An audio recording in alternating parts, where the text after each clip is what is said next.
sont des individus. C'est donc moins la finance qui est en cause que les financiers. Et si j'insiste sur ce point, c'est que ça peut sembler une distinction sémantique. En réalité, ça a comme conséquence que ce ne sont pas les mêmes types d'outils que l'on utilise. Et si je voulais être un peu paradoxal et un peu provocateur, ce qui n'est certainement pas mon tempérament, je dirais qu'à trop s'occuper de la finance, on ne s'occupe pas assez des financiers.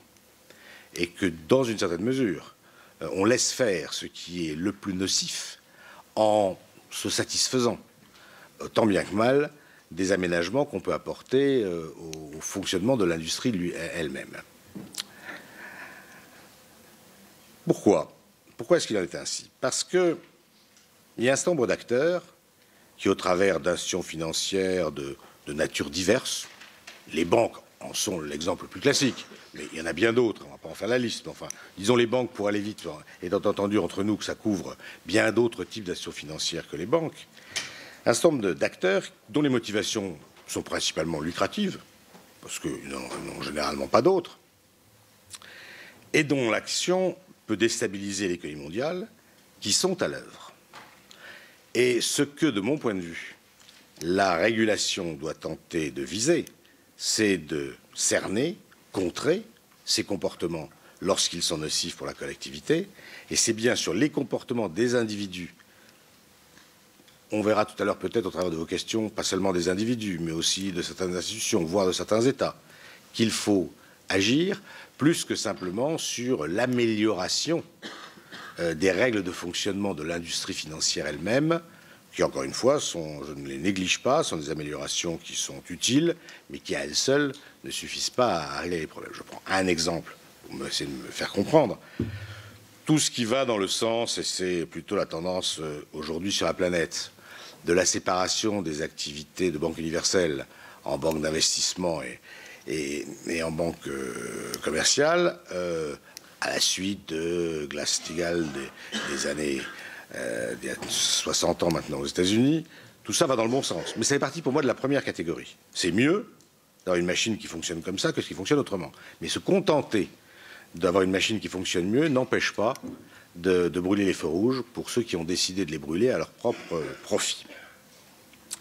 Si bien que, pour ma part, je ne souhaite pas fustiger l'instrument, qui au demeurant est nécessaire dans une économie moderne, parce qu'il faut aussi des endroits où on prend des risques. Et nous ne voudrions pas d'une société qui s'enfoncerait doucement dans le statu quo, parce qu'à aucun endroit de la société n'existeraient les mécanismes qui permettent de prendre des risques. Il faut cette possibilité, il faut que ces instruments existent, mais le problème, c'est de ne pas les utiliser à mauvais escient, et mauvais escient veut dire profit personnel, dommage collectif.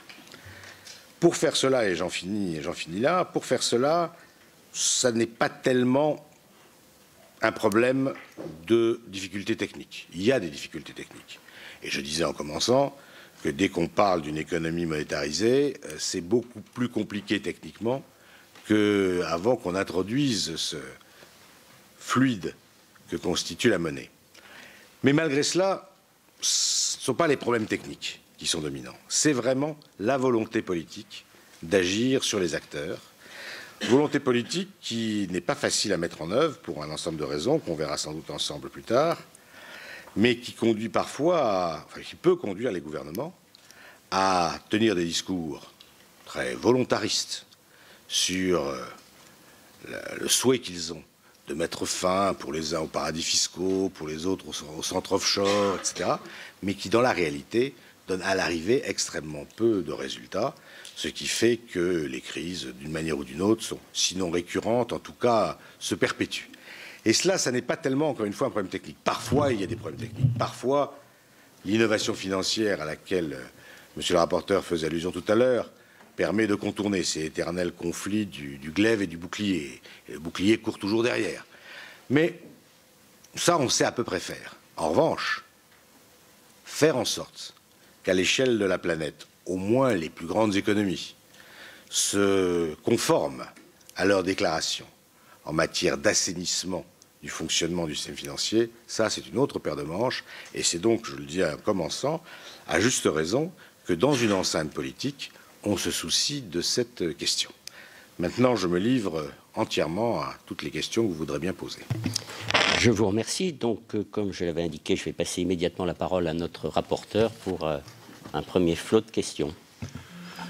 Bien, Monsieur le Ministre, donc j'ai sous les yeux un article qui fait état d'une interview donnée par Olivier Blanchard, que vous avez bien sûr côtoyé, économiste en chef au FMI, qui dit ceci, je vais citer 2 phrases qu'il a dites à propos de la situation économique du moment, les doutes qui s'instillent dans beaucoup d'esprits, même les plus libéraux.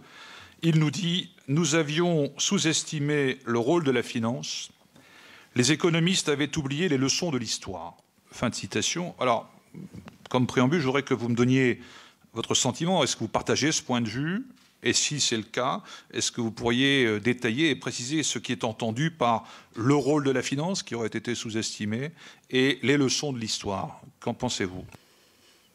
J'aurais scrupule à parler à la place d'Olivier Blanchard et à vous dire ce qu'il a voulu dire. Mais je peux vous dire comment je l'entends. Olivier Blanchard est un des plus grands économistes aujourd'hui vivants. Et j'ai pour ses connaissances, son analyse, le plus grand respect. Mais la phrase que vous venez de citer fait exactement écho à ce que je disais en commençant. C'est-à-dire que les économistes sont mal armés sur les problèmes de la finance. Car ce qu'ils ont appris à l'école, ce qu'ils ont enseigné à leurs étudiants, ce sur quoi, pour leur immense majorité, ils travaillent, pas tous, leur immense majorité, ce sont des problèmes où la question financière, on dirait la question monétaire dans le passé, la question financière aujourd'hui, est assez largement laissée de côté. Et donc, Blanchard a raison de dire que la plupart des économistes ont sous-estimé, je ne sais plus exactement quel est le verbatim, mais enfin bon, ont sous-estimé le rôle de la finance parce que c'est exactement le problème qui se pose, qui est que ceux qui sont censés être les plus experts en la matière sont en fait relativement peu formés, effet de génération, effet de période, je n'en sais rien, relativement peu formés à ce qui est devenu très rapidement, bousculant les rythmes habituels de l'acquisition des connaissances, ce qu'est devenu le monde de la finance. Quant aux leçons de l'histoire, je ne sais pas exactement à quoi il fait allusion, sans doute à la crise de 29 et à la façon dont la contagion du Kreditanstalt s'est organisée, parce que c'est un des aspects justement du problème de ce monde de la finance, si on veut l'appeler de cette manière, que la transmission se fait de façon extrêmement rapide et que les problèmes de contagion, ils sont plus importants encore ou plus rapides encore qu'ils ne le sont par les canaux traditionnels de l'économie réelle, c'est-à-dire du commerce par exemple ou même des taux d'intérêt. Donc, je ne suis pas surpris de cette phrase et elle va dans le même sens que ce à quoi je crois. Alors après cette question un peu générale qui situe quand même le décor, j'ai lu un papier il y a quelques années à propos du FMI qui faisait état de l'existence dans les paradis fiscaux, dans les territoires offshore de par le monde, d'un montant cumulé de 18 000 milliards de dollars, ce qui correspond à peu près au tiers du PIB mondial. Donc d'abord, est-ce que vous confirmez ces chiffres à la date d'aujourd'hui? Et deuxième question, mais qui est directement liée à cela, encore une fois dans une réaction publiée en avril de cette année, le FMI disait que les paradis fiscaux en soi ne constituaient pas une menace pour la stabilité financière mondiale. Y a-t-il pas contradiction dans ce constat et l'évaluation du risque implicite par l'existence de ces sommes considérables dans les territoires offshore, c'est-à-dire non régulés et gérés en toute opacité? Oui, d'abord, il y a une petite distinction, me semble-t-il, qu'il faut faire entre ce qui est paradis fiscaux et ce qui est territoire offshore. Et on pourrait concevoir qu'il y ait des zones offshore qui ne soient pas des paradis fiscaux. Il se trouve que souvent, les deux aspects sont cumulés. Mais ça n'est pas la même mécanique. Et donc le premier chiffre auquel vous faisiez référence renvoyait, si j'ai bien entendu, à l'estimation qui vaut ce qu'elle vaut. C'est toujours pareil, dans les zones d'ombre, c'est difficile d'estimer, mais qui concernait les paradis fiscaux. Elle me paraît réaliste, je ne sais pas exactement de quand elle date, mais enfin l'idée que, grosso modo, transite quelque chose des montants qui sont du tiers du PIB mondial me paraît même plutôt faible, à vrai dire, plutôt faible.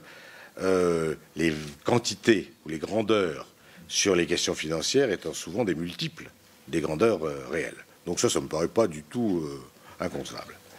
Contradiction, oui, oui et non. Le paradis fiscal en lui-même n'a pas de conséquences systémiques. Il a des conséquences injustes quant aux États qui sont dépourvus des recettes fiscales qu'ils devraient avoir.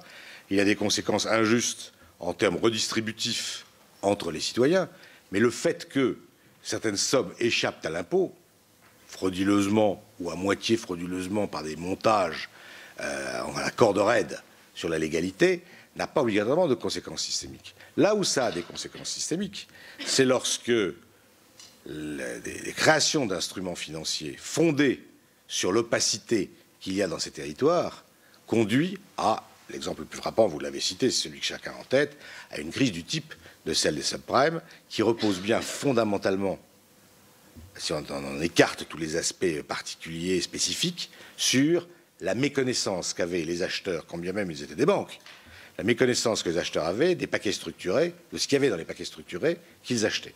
Et c'est cette opacité-là, qui vient notamment, et qui est renforcée par les territoires offshore, qui, elle, est très déstabilisante. Donc une chose est la partie... Alors comme les deux sont souvent au même endroit, vous avez raison de les rejoindre, mais je crois que pour l'analyse, il est utile de les distinguer.